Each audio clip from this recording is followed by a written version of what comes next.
So ito na guys, tapos na ako. Hey guys, welcome to my YouTube channel.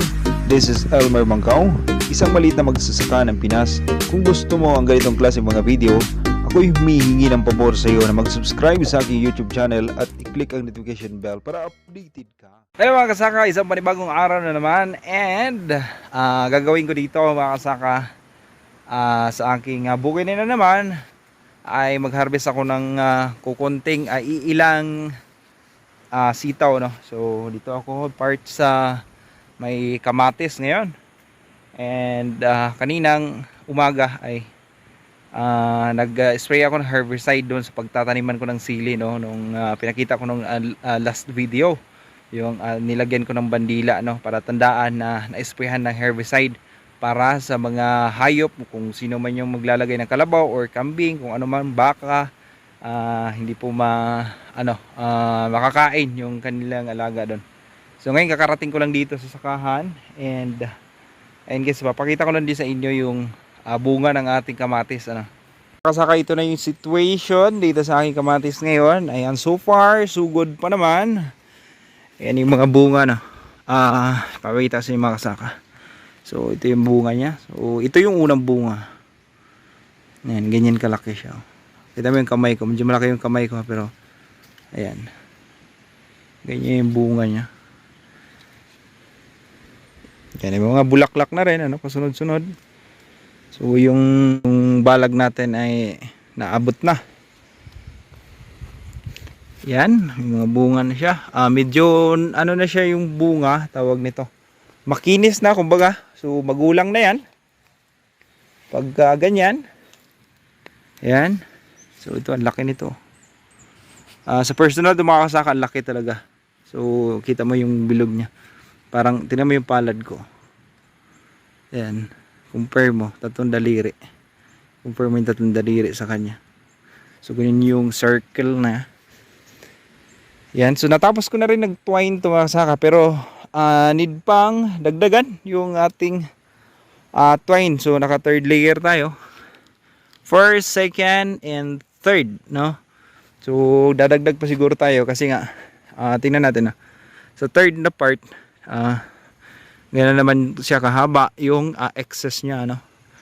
So by next video and the following days, yan ang ating gagawin. Pero sa ngayon mga kasaka, yung ating gagawin ay mamitas ng kukunting na bunga, no? Ilang bunga. So pangalawang harvest ko to. Last week 10 kilos siguro in harvest nating sitaw. Yan yung ating munting sitaw dito na mga kasaka. Ayan, 3 days ago nag harvest tayo. So yan bunga niya. So far so good naman yung bunga ng sitaw. Ayan, hindi naman ganun kaganda, no, katulad yung dati na sunod-sunod talaga yung bunga. Pero at least meron, binayaan ng konting bunga. So pang ulam-ulam na rin to mga kasaka. Hindi lang makagisa ka or kung ano mang luto sa sitaw. Yung mga reject, yan niluluto natin. Pero makabenta rin, ano? Makabili tayo ng tuyo. So sweet corn, pinapakita ko na sa inyo ito mga kasaka. Yan yun yung bunga niya. So 10 days method yung ating sweet corn. So dito ako mag-start mamitas. So pitas tayo mga kasaka. Hindi ko nga lang maipakita sa inyo yung pagpitas natin talaga ng matagal kasi nga tawag nito, nasira yung tripod ko, and baka matagal pa tayo makabili ng tripod. Wala tayong budget pang tripod. Unahin natin yung kailangan sa bahay. So kaya naman mag ganito lang mga kasaka, at least makapag-upload tayo ng video, no. So presyuhan ng sitaw ngayon ay 20 kilos siya, 20 kilos 20 per kilo. Yan. So hindi na isang puno niya, o isang puno mga kasako.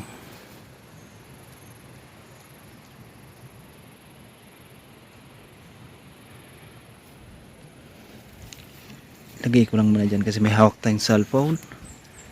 Ayan, dito sa taas namunga na rin siya. Ayan.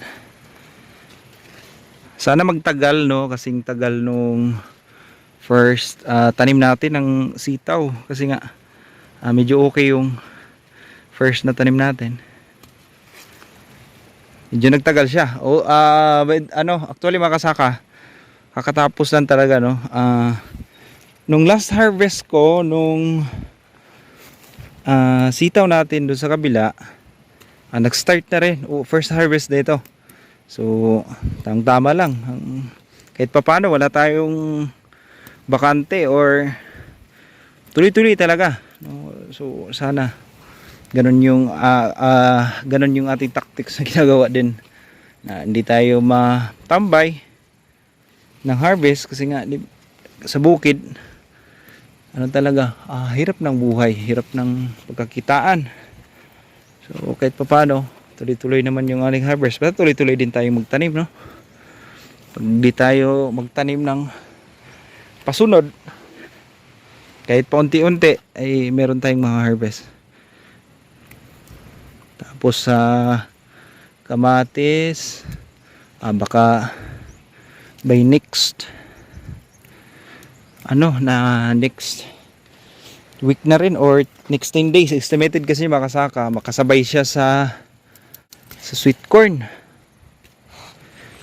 So sana magsabay sila para meron naman tayong panimula na naman, kumbaga.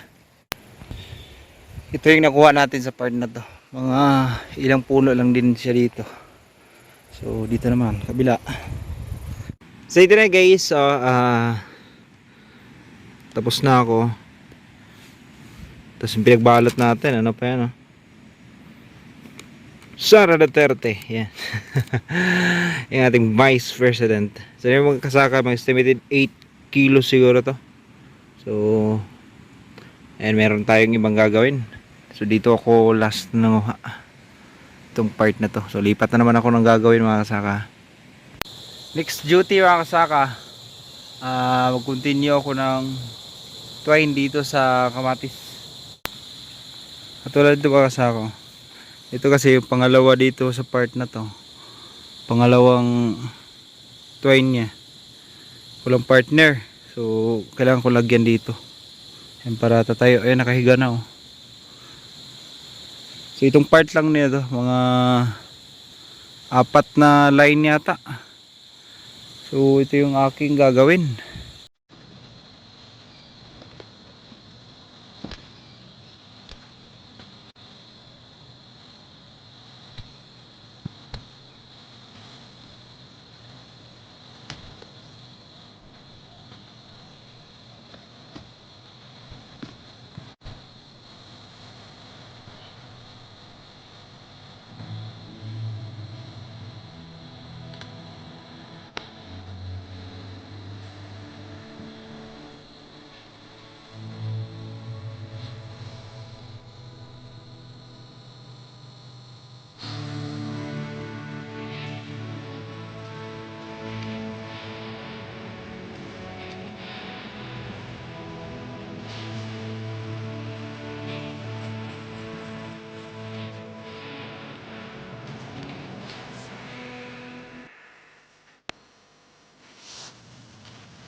Guys, tapos na yung ko ginagawa ko at exactly 6 PM.